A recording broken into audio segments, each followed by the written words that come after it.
All right. Welcome, everyone that stayed. I am here today because I love Ruby. Who else is here because they love Ruby? Great, otherwise you're in the wrong place. I love Ruby because I can write really elegant code. The developer me is happy, which I think was the intended purpose. It doesn't get in my way, I can focus on the problem at hand. More controversially though, I love metaprogramming. But I've been burned by the metaprogramming flames before, so I know what not to do. My name is Tom de Bruijn. I go by Tom Bruijn on most platforms. And I work at a company called AppSignal. We are an APM. We collect all kinds of things like errors, performance, metrics, logs, uptime, whatever. All kinds of things nowadays. But it all started with just a Ruby gem that people installed in their app. And that's when you install it and you load it in, it just automatically starts instrumenting things like your Rails app, your Sidekick code, your Sinatra, your Hanami, your delayed job, whatever you run, it just works automatically and you don't have to do anything.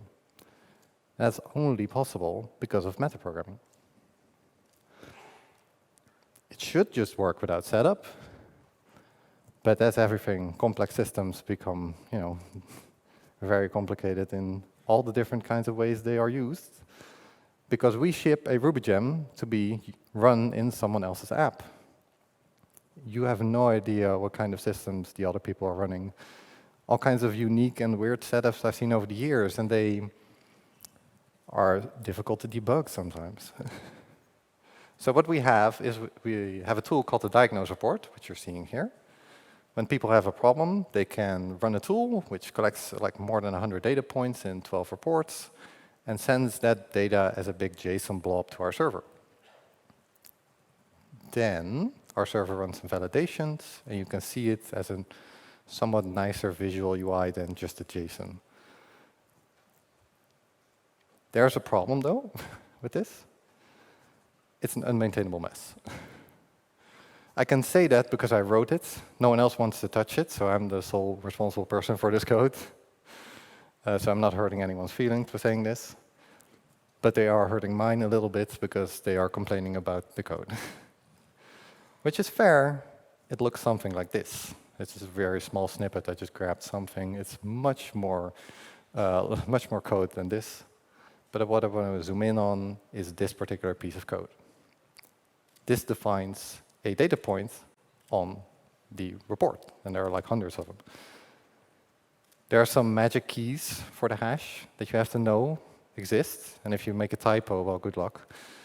There are some kind of validation going on. I honestly forgot what highlight does, so there's some custom validation you could do here if you pass in a block the right way. Really, if I, the creator, have problem understanding this, it has to change. So today, we're going to be looking at crafting elegant code with Ruby DSLs. But let's start off with some definitions, because if you're like me, there are only so many three-letter abbreviations that fit in your brain. So it doesn't really capture my imagination what DSL stands for. It stands for domain-specific language. Some other people have spoiled this conference already. But even that is not entirely clear to me. Like, what are we talking about here? What domain are we talking about? What do I type in my browser? What TLD do I use? Some domains you may know are actually maybe part of Ruby. Like, this could be considered a DSL. It's a way to quickly define some getter and setter methods. But Rake, like one of the most popular gems we have, has a DSL to define how command line tool that you're making works. And it does all the logic for you. You can just run it from the command line, and it knows how all of that ties together.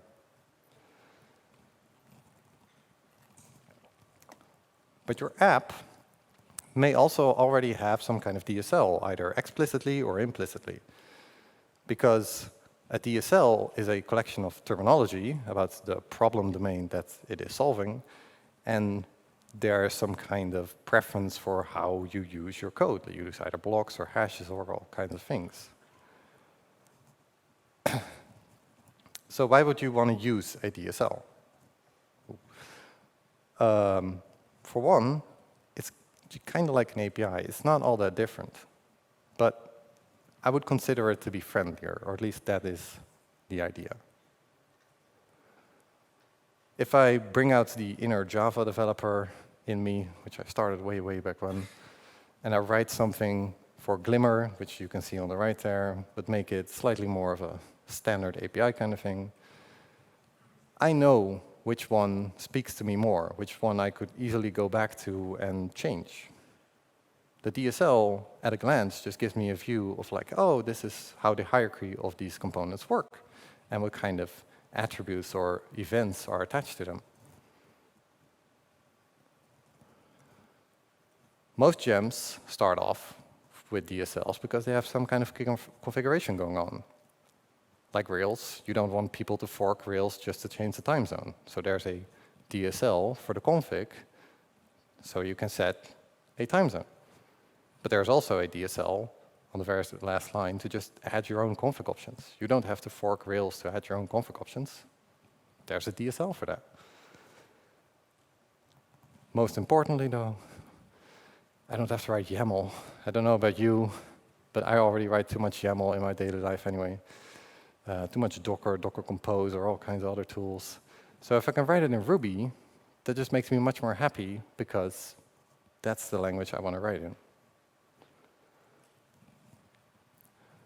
Also, it allows me to write other languages of code and generate that code for me, because if I would have to write a create table statement to save my life, I wouldn't know how to do it. It's been years. So I'm really happy that Rails does it for me.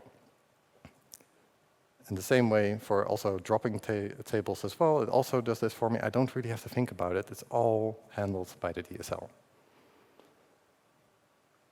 Maybe most importantly for this talk, though, a DSL can help make high churn code more maintainable. If I would start to implement Rake itself, myself, like this, I would end up with some kind of weird long case statement that every time I want to change one thing in the CLI, I have to go back to, which is not what I want, and it's becoming very fragile, will eventually break. A DSL should maybe also make it easier for non-developers. Steven, on the first day, talked about there was a client sitting next to him. They were reading their RSpec code, and they thought like, oh, that's just the notes. No, that was the actual code. So if non-developers understand a DSL, maybe there is some thing there that maybe my colleagues that aren't Ruby programmers can also modify this DSL if they want to.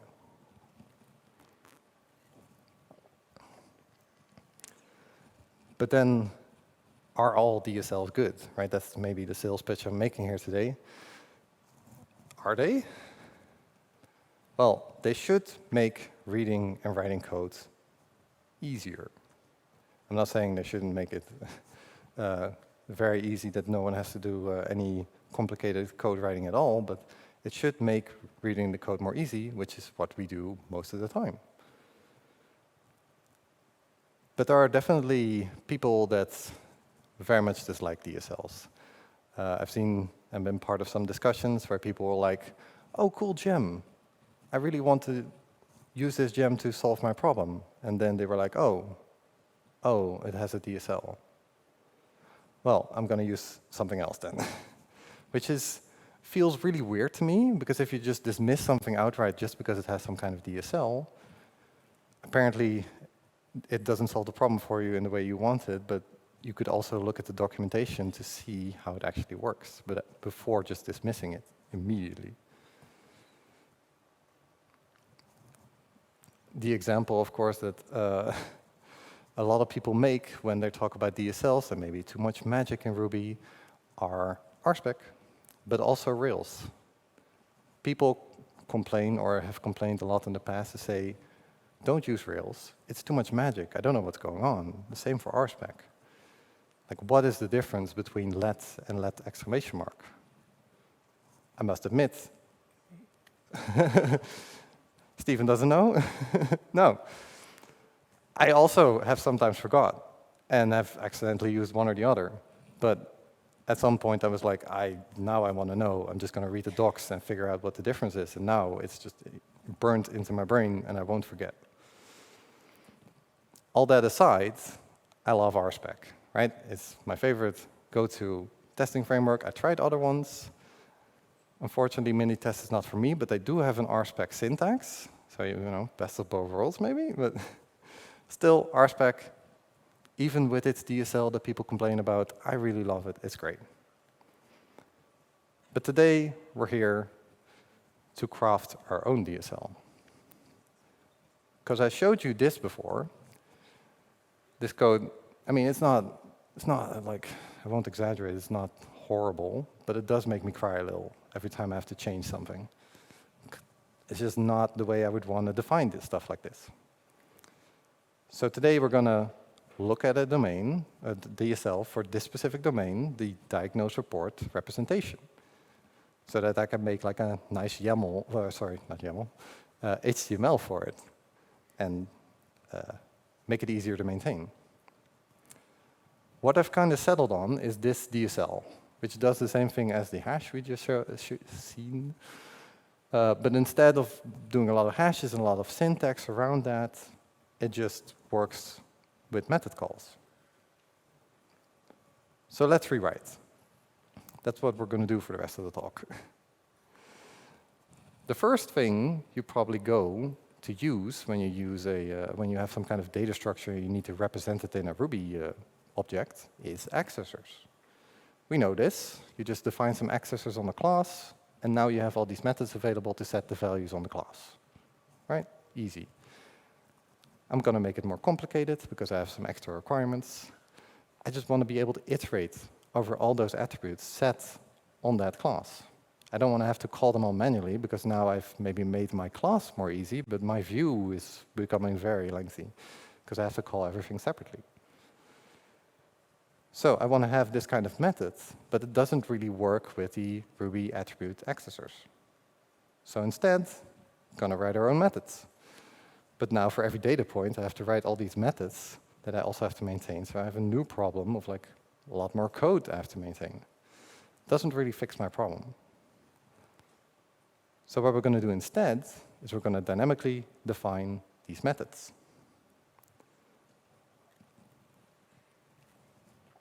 Starting off, just going to create the first method in our DSL, which is the attribute method on a report class. It receives the name, it receives the metadata of the attributes. So far, understandable. But now we're going to do some meta programming. We're going to define a method using the define method method. This is where the meta programming kicks in. OK. Define method doesn't work all that differently than just normally defining a method. You pass in the name of the method you want to define, and then pass in a block. The block becomes the method body, and whenever you call the method, you just call that block. If you want to create a writer, not all that much different. You just add an equal sign at the end, and Ruby will handle the syntax magic there. We will merge all the metadata with the value, so they're all in one place. And now, whenever I want to just call set the values, call the values, and return them all with the attributes method, this all works. But I'm still not happy. Like, this is great. But I'm not happy because there's too much hashes going on. I found out I have a thing against hashes for this kind of thing. So what we're going to use instead is blocks. And blocks are probably my most favorite feature in Ruby. They're great. We use them all the time. We use them to iterate over stuff. We use them to configure stuff. And that latter thing is what we're going to be using it for today. So instead of iterating over it, we're just going to pass in a block to our attribute method, which then we can call using the yield keyword in the method in which it is given. We can pass in an argument, but just passing an argument to yield, which in this case will be the attribute DSL instance. And then the block receives an argument, and you can call methods on that argument. So far, so good. Very quickly, though, I've introduced the concept of some kind of DSL class. It's a really cool thing, actually, if you want to separate your concerns in your code base. You just want to have a class that's only applicable to the DSL. Using the same tools we have before, we define some methods on it, so we know this. And now you have just a class that's only used for the DSL. You can just throw it away after. Doesn't get in the way later. Puma is a gem that also uses this concept, because they have a config file, which somehow knows that methods exist, like worker and preload app. But they throw all their code in that file just through their DSL class, and at the end, they just ask the options hash from it. And they're done. Going back to the blocks, though, cool, we can call a block, but this is where the personal preference kicks in for me. I don't really like that attribute thing there. I don't want to have to keep calling attribute every time I want to set a label, add a validation, or all that kind of stuff. So can we omit it? Yes, we can. If we use instance eval, we can change how the block is called. Rather than the place in which it was defined, we can pass the block along to the object in which we want to evaluate that block, which in this case is the attribute DSL instance. So as Masafumi-san yesterday showed already, if you then look at what self is in that block, we have changed it to the attribute DSL instance rather than probably the config report. So now that we are in that block, we can just call label as that method on the attribute DSL class, and it will work. Basically, we're just doing this, but abstracting that away in a slightly nicer DSL. So which one would you use? Do you have like a personal preference already that you're like, I like this one or I don't like this one? It's up to you to decide. As the creator of the DSL, you can decide which one to use. I'm not saying one or the other, but I have a personal preference for instance eval. But not always. If I would add some kind of validation to my DSL, I would want to be more explicit on like what am I calling value on or what am I setting an error on. That context may change depending on the check. So I want to be explicitly very clear what I'm actually calling these methods on. Then I don't want to call these blocks right away because they're for the parsing logic that we run sometime when the JSON arrives at the app. So I want to just store the blocks somewhere in an array. That's possible. We don't have to call them immediately. And whenever I do want to call them, I just call on the block. So far, so good. We are at the halfway point, which according to the timer is about right. And we've already discussed a bunch. We know how to make this kind of DSL, so already I'm very happy. I can make the code base that I have now and just throw it away and make a better version, at least in the visual aspect of it anyway. If you are an expiring gem author and you want to be cool like all the other gems, you can make some kind of code like this work. You have all the tools that you need so far. I do have to tell you one thing. You do need to implement all the other stuff, right? This is just about the DSL. All right, let's look at some more complicated things for our specific domain. Because like said already, there's not just one report. I have like 12 of them, which all have different kind of metadata for every attribute. For example, I have a language report, which contains stuff like what kind of Ruby version is it? Is it MRI? Is it JRuby, Rubinius, whatever? But there's also other stuff for like other languages in there for like OTP version, which is Erlang, if anyone knows that. I don't want to have that show up whenever someone looks at a Ruby report, because what the hell is Erlang, right? Don't use it, don't want to see it, just confuse everyone. So if I have this kind of logic that I want to share between these different kinds of classes, but not have identical, want to change them a little bit, you would start using modules. Very brief recap, what are modules? There are two main ways to use modules. We can extend the module in a class to just add a bunch of class methods that are defined in the module, and we have the include to add them on the instance level.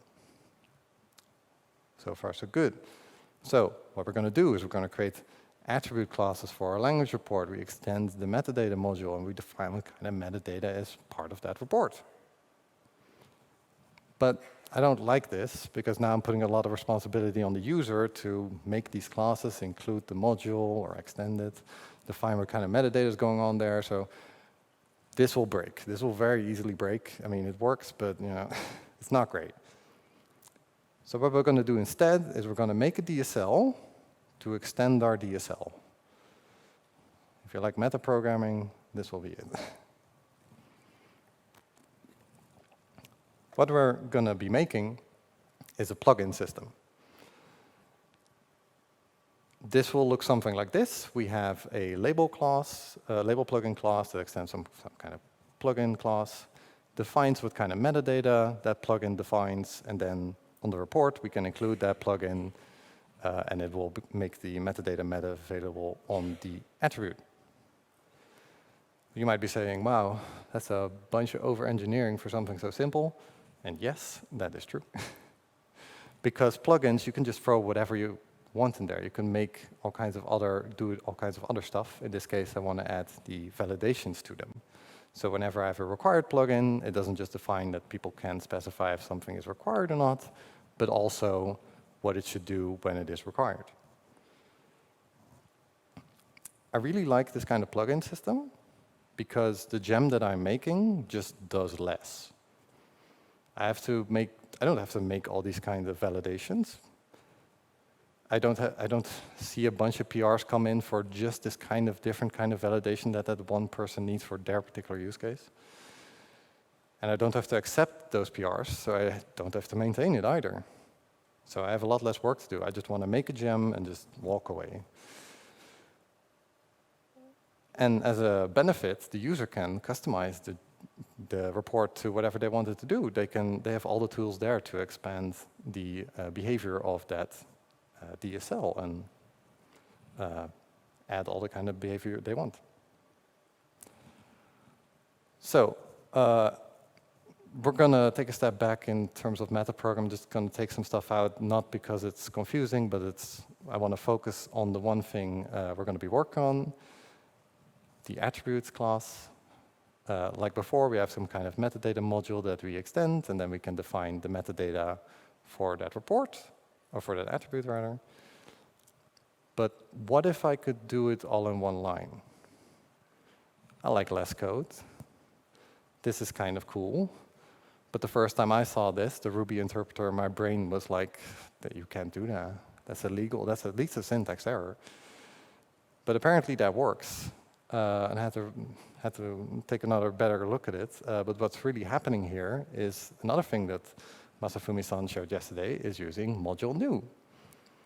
Module new just creates a new module, but it will be an anonymous module because we just assign it to a variable. And if we would assign to constant, it would be a names module. But now we're having an anonymous module, which we can just interact with on the variable level. Really what's happening there in that one line of code is this. It's just another method wrapped around it, but we just extend it with a new anonymous module. And then in that method, we can iterate over all the metadata that method receives and define all the methods we need. Like we have this tool. We know how this works. So what's going on? We have a class. It calls the method metadata define. That returns this anonymous module with the methods we want. Then we extend it in our class. That moves or copies the methods into that class on the class level. And now we have our DSL working for the metadata here, which is really cool because we can reuse it anywhere. We don't first have to include the module for the metadata. We can just do it all in one line. Better yet, because we don't have to include that module, the class in which we include it also doesn't know that module, what it does, how to define those metadata methods. It can't accidentally be called later. It's just there whenever you define that kind of metadata, and it just disappears after. The single responsibility purist in me is very happy because now I have a better separation of concerns, not just how I write my code, but how it's loaded as well. This is called the module builder pattern. This is an article I recommend everyone reads. It's quite lengthy, but it goes in so much more detail of how this particular trick works. It's an article by Chris Salzberg. Just has a bunch of different use cases and detail that I really recommend everyone reads. So we have these tools. So let's make plugins out of them. We go back to our report class. We add the plugin method that passes along to the attribute class. Then on the reports, we extend from the report class. We call what kind of plugins we want, and it should work, right? Well, there's one problem. I included the label plugin only for the config report, but it also works for the language report, which is not supposed to work. That's because I just did it on a shared attribute class, which doesn't, like whenever you make a subclass from the report class, all the nested classes in report don't automatically get like subclassed as well. They just share the same class. So what we're going to do instead is we're going to move all those plugins onto a list to store somewhere else and use later. Then we're going to use another trick we saw yesterday, which works very similar to module new, which is just dynamically create a class with class new, which again works very similar, but now you can also pass in an argument, which will be the attribute class, which will then be used to extend that class from. So we have a subclass of attribute now, but it's an anonymous class, and it's just assigned to a variable.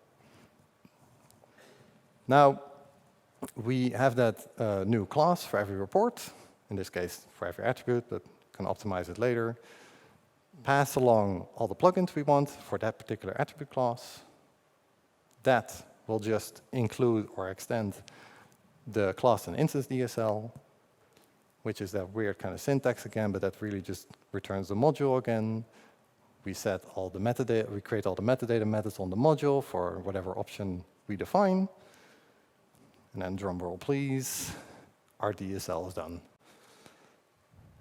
So I'm very happy with this because I can just define my reports. I can specify what kind of plugins they include, and then and what kind of metadata they include as well. And then on the attribute itself, I can call the methods as defined by the plugins. My DSL is done. I'm very happy with this result.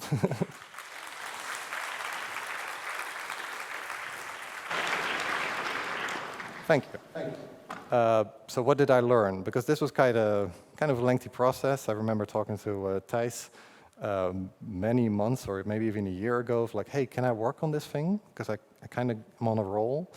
But it took like a year later and then I wrote a blog post and I wrote a talk, and okay, now I actually have to finish this thing. Really, like I was using metaprogramming at work, but this took a lot of effort to figure out because I'm using the same tools, but I'm using them differently.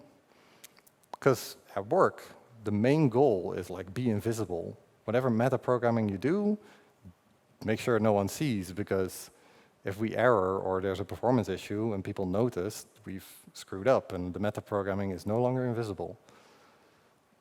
But for the DSL part, I have to think about how does this work? How is this a friendly interaction for people, developers and non-developers, and make it work nicely? As a result, I love Ruby even more. I know more about all the metaprogramming tricks we have, and can write my own DSLs much more easily now. What did you learn today? I hope you learned something. Hopefully you know why to use a DSL, and maybe have some of your own ideas brewing. Would love to see them. You have a better idea of how the DSLs work, how the metaprogram behind it works, and you have learned one or two new metaprogramming techniques. But I also want, hopefully, to have convinced you that metaprogramming is not something to be feared. As Matsufumi-san already said, metaprogramming is just programming, and it's quite readable. Just as a reminder, we've gone from this thing, which I still don't like, to a much nicer DSL, which I expanded upon because I want to use it in the AppSignal code base, because maintenance. Even gone as far as adding nested attributes and stuff, and like all other kinds of plugin stuff. So hopefully to finish it soon. The toolbox we ended up with today is this list. We know accessors already. We know how to define methods dynamically. There are 3 ways, at least, to call blocks. We know DSL classes, which are really cool as a thing on its own. We know how modules work. We know how the multi-bit pattern works, how to dynamically create classes, and bring that all together in plugins.